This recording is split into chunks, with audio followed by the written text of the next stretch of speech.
Get ready for the countdown. 10, 9, 8, 7, 6, 5, 4, 3, 2, 1, 0.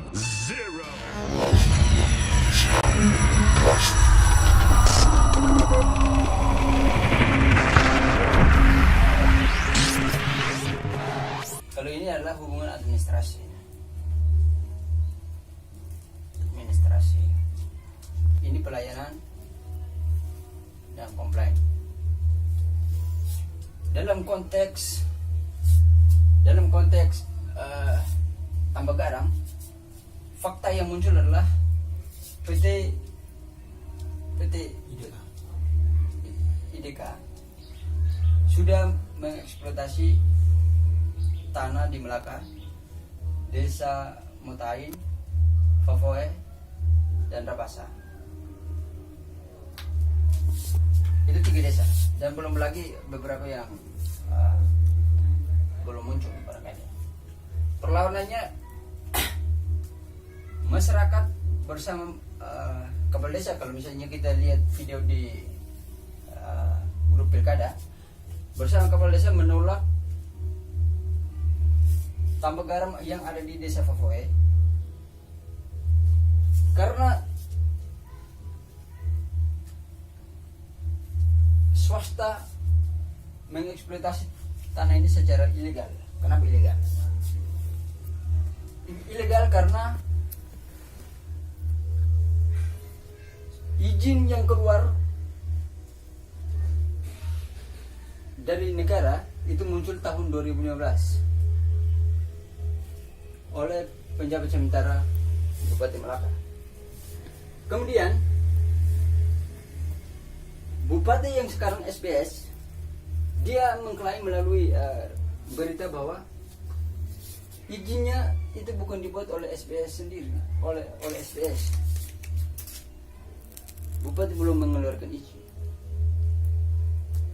Pertanyaannya, kalau belum mengeluarkan izin antara tahun 2015 sampai 2018, kenapa pemerintah membiarkan swasta ini ilegal eksploitasi? Barusan keluar berita bahwa pemerintah sudah mengeluarkan surat penundaan izin supaya swasta PT IDK ini memenuhi persyaratannya, yaitu melengkapi surat izin dan AMDAL. Batas sampai Februari 2019 ini. Kita tunggu. Setelah ini tidak dipenuhi batas ini, apa yang mau dilakukan oleh negara? Persoalannya tetap masih sama, yaitu masyarakat sudah melawan perlawanan politik. Ini bukan lagi kepentingan karena masyarakat sudah menggonggong negara. Relasi antara negara dan masyarakat seharusnya kepentingan sudah menjadi relasi konfliktual. Karena masyarakat sudah komplain, ngapain tanah kami itu dieksploitasi. Jadi misalnya relasi antara negara dengan swasta yang awalnya adalah relasi administrasi, dia sudah menjadi relasi kepentingan. Kepentingan karena apa? Karena swasta mengeksploitasi tanah masyarakat tanpa izin. Dia menjadi kepentingan, dia berubah menjadi kepentingan. Kepentingannya siapa? Kepentingannya negara dan swasta. Apakah dalam bentuk duit atau dalam bentuk kokalengkong, komparator, kita nggak tahu. Yang jelas di balik itu adalah kepentingan. Nah, kemarin yang relasinya adalah pelayanan dan komplain, yang sekarang tinggal komplain karena swasta belum bekerja. Komplain. Kenapa komplain? Komplain karena eksploitasi ini dilakukan secara sepihak.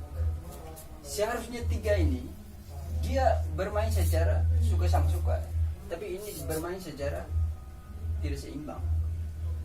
Karena ini keputusan yang diambil hanya oleh swasta dengan negara. Kenapa tidak seimbang? Karena masyarakat tolak. Kenapa tidak seimbang? Karena keputusan untuk eksploitasi hanya negara dengan swasta.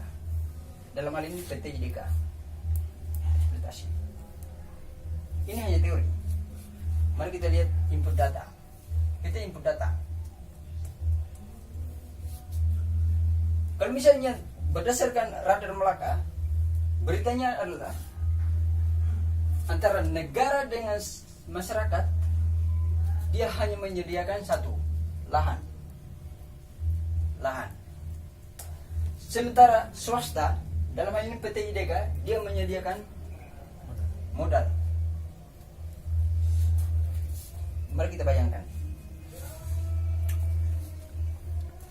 Jadi nalar negara menyediakan lahan,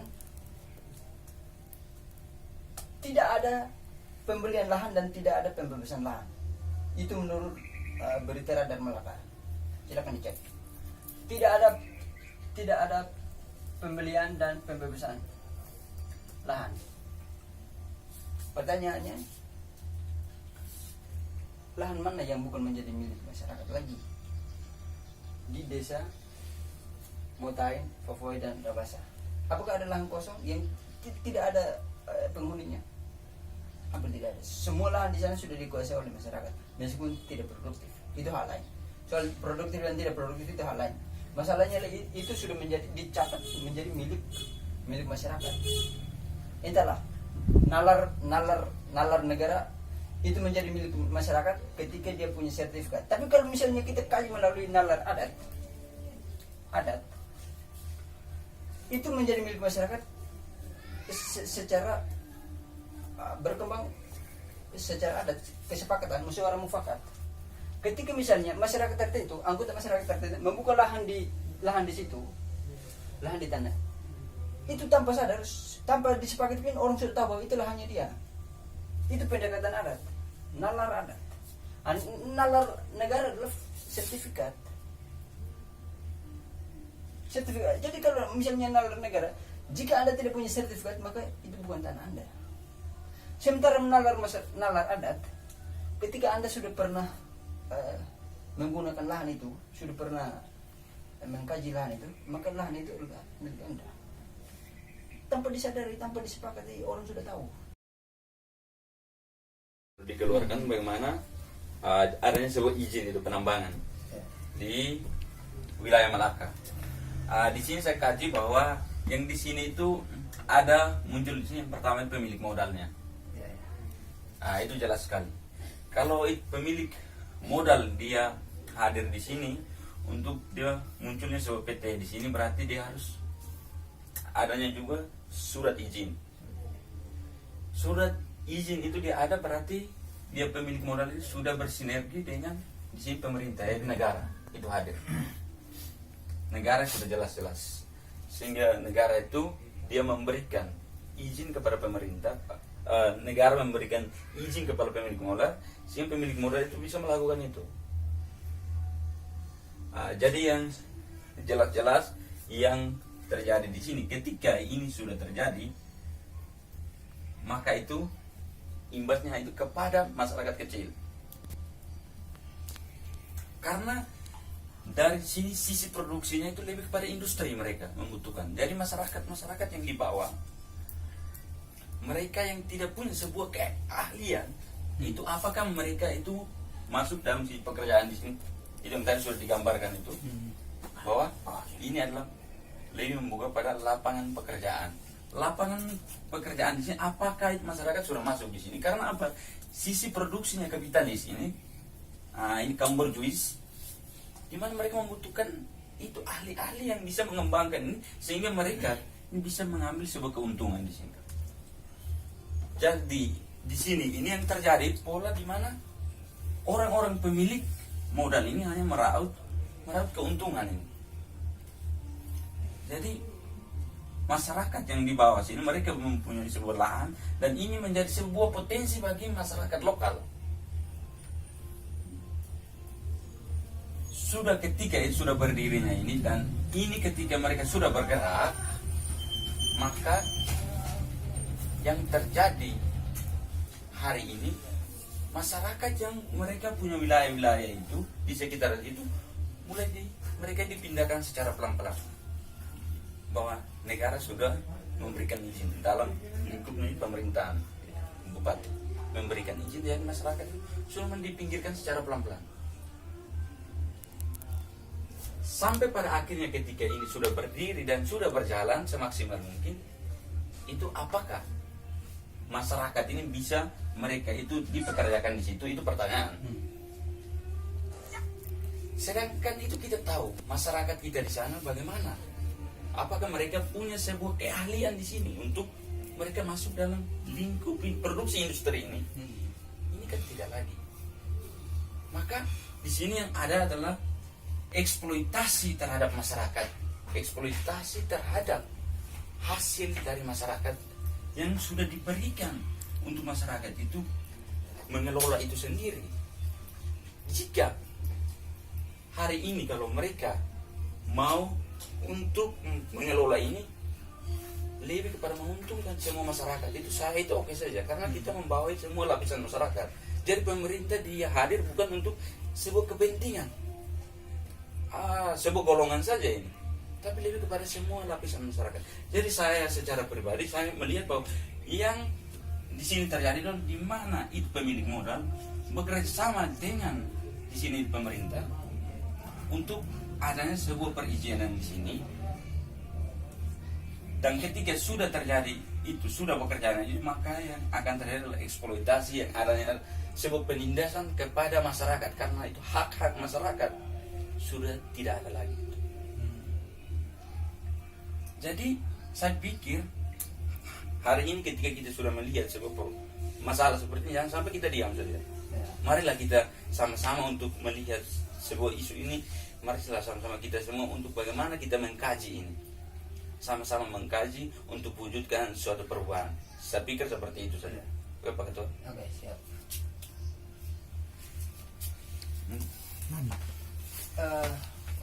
Kita diskusi ya. Selanjutnya misalnya kita input data yang, jadi misalnya tadi kalau soal garis besar kita sudah ada keterangan untuk mengkaji tambak garam di Melaka ini menggunakan teori good governance tadi. Mari kita bicara soal praktik di Melaka, kemudian kita mencurigai apa yang menyebabkan itu dan apa akibat selanjutnya. Jadi ada input, ada output, dan kemudian ada outcome ya. Nah, sekarang kita bermain di wilayah output dulu. Kemudian outcome-nya tadi menggunakan teori, outcome-nya sudah ada, yaitu masyarakat menderita. Input outputnya masyarakat menderita, dan outcome-nya yaitu kesejahteraan mereka semakin minim, peluang untuk kesejahteraan mereka semakin minim. Nah, bagaimana kita menanggulangi itu, yaitu dengan cara mencurigai pemerintah dan merekomendasikan mereka agar kelakuan mereka agak tertib secara administrasi dan secara politik, menggunakan relasi negara dan masyarakat itu adalah relasi kepentingan, bukan lagi relasi compliance semata. Negara punya hak untuk menjaga kepentingan antara negara dan masyarakat tetap terjaga, tetap tertib, dan masyarakat punya hak untuk comply, hak untuk meminta, menagih pemerintah untuk mematuhi segala kewajibannya. Kemudian misalnya muncullah di situ pasar itu dia dijegal oleh izin dan AMDAL. Nah, sampai hari ini izin dan AMDALnya masih bermasalah. Kemudian menurut Bupati dia punya target tertentu untuk dipenuhi. Menurut berita dia Februari ini dia meminta perusahaan IDK untuk mematuhi permintaan itu, untuk memenuhi permintaan, yaitu surat izin dan AMDAL. Nah, kita menunggu hingga waktunya sampai selesai. Apakah pemerintah mengambil sikap untuk mengusir PT ini, atau membiarkan PT ini tetap merusak lahan-lahan masyarakat dan masyarakat tetap menjadi menderita. Saya kira seperti itu. Mungkin Tuak bisa menginput data secara konkret, karena dari tadi kita hanya bicara teori dan mencurigai kelakuan negara, swasta dan masyarakat. Misalnya cerita-cerita menggunakan teori Wells. Misalnya teori apa yang ada hukumnya? Misalnya satunya mendengar, satunya melihat, dan satunya melihat. Satunya mendengar, satunya melihat. Misalnya, nggak apa-apa. Kita bicara misalnya teori apa yang kemarin secara hukum satunya melihat, satunya mendengar, satunya Chatting bebas. chatting bebas. Ada semacam rantai bahwa menurut yang saya dengar dan menurut yang saya lihat dan menurut yang saya alami. Nggak apa-apa, itu chatting bebas, itu teorinya. Jadi kita kaji menggunakan itu. Misalnya saya melihat atau mendengar orang itu berkata. Kalau berita itu termasuk apa? Peristiwa ya. Kalau kita melihatnya lewat berita itu termasuk apa? Itu melihat juga. Melihat ya. Ya nggak apa-apa. Melihat melalui berita atau melihat secara langsung nggak apa-apa. Mungkin itu silakan. Oke, baik, terima kasih. Jadi kita yang dibicarakan di sini itu ada tiga kalangan: pemerintah, pasar, dan masyarakat.